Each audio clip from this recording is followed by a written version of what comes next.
premier soupçon, ouais, ça a été le chirurgien qui a opéré Théo tout de suite quand il est né.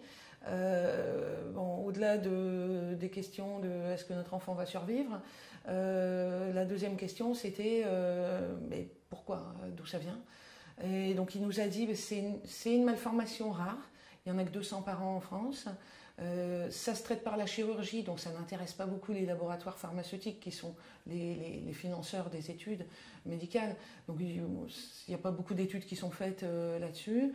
Les quelques études qui ont été faites pointent vers une légère surexposition des familles, statistiquement, aux herbicides et pesticides. Mais la base statistique n'est pas suffisante, voilà.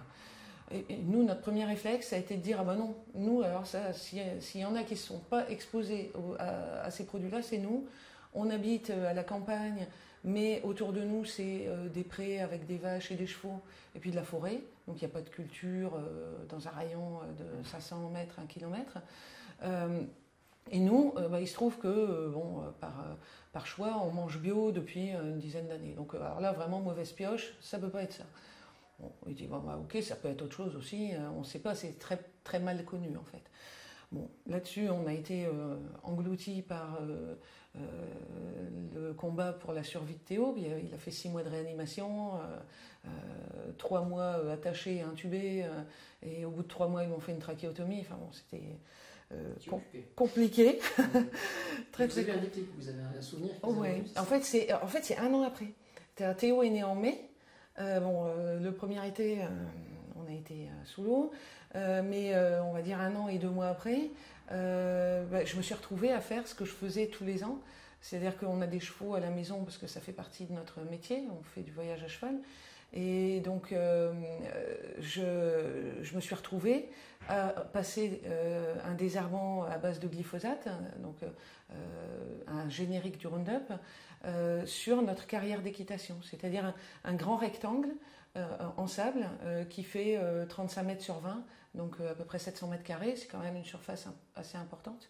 Et je faisais ça à chaque fois en fin d'été pour que ça reste propre, entre guillemets, pour l'hiver. Ouais. Donc ça éliminait les herbes qui avaient poussé dans le courant de l'été et voilà, ça restait praticable pendant l'hiver. Et donc j'étais en train de faire ça.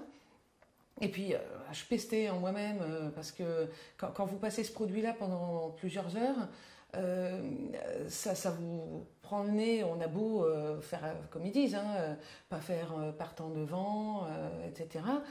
Ça sent quand même. On porte un masque? Non, c'est pas requis sur le bidon. Et donc ça pénètre et ça donne mal à la tête déjà. Et même des heures après, vous avez beau vous être douché, vous avez le goût dans la bouche parce qu'en fait ça pénètre probablement dans, je sais pas, dans le métabolisme et vous avez le goût dans la salive en fait. Et donc je râlais en moi-même parce que j'aimais pas faire ça. Et puis d'un coup je me suis dit bon sang, mais attends, j'ai refait le calcul. Je me suis dit Théo a été conçu début août puisqu'il est né le 2 mai à terme, donc il a été conçu début août. Et je faisais toujours ça fin août. Donc je me suis dit, et le chirurgien qui l'a opéré nous a dit c'est une malformation qui se fait très très très tôt dans la grossesse, à la 3e, 4e semaine de grossesse. Et donc ça correspondait exactement. Donc j'ai été exposée à une forte dose de ce produit exactement au moment où les organes qui ont été mal formés chez Théo, donc la trachée et l'œsophage qui se séparent en fait à la 3e, 4e semaine, se formaient. Donc c'est ces organes-là qui ont été mal formés par la suite.